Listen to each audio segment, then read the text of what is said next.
when someone is an absolutely high performing employee who is obviously in the C suite, the demands on them are at a completely different level of maturity. What are those things these high performing executives have to keep in mind while they do their best to grow in their careers and make a mark in the society?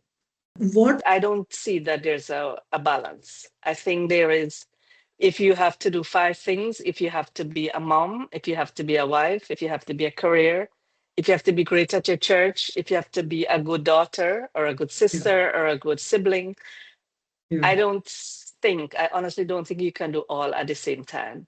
I think you have to choose and prioritize how you're going to prioritize. And the work organization is a pyramid. It is a reason why it's a pyramid. It's you alone yeah, at the top. You have many persons to help and assist, but at the end of the day, there are many decisions that you have to choose that road that we go down with.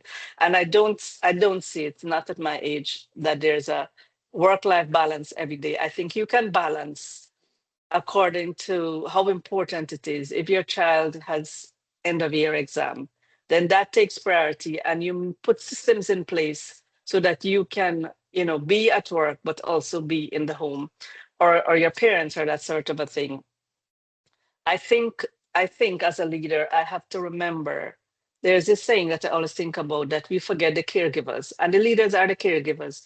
We look after our boss, we look after our team, we look after the family, we look after our partners in the business world. And sometimes we get forgotten along the way, especially if you're performing and you're achieving and you're making budget, and then it becomes accepted and the norm and the expected that it'll continue and you're this engine that will keep going like a battery.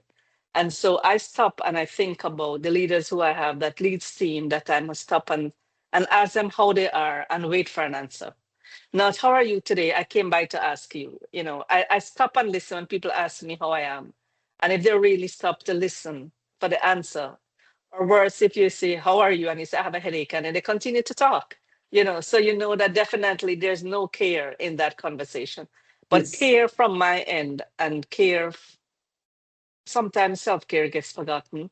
And I try to remember that within every month, couple of times, to just take a moment for myself and reset my mind,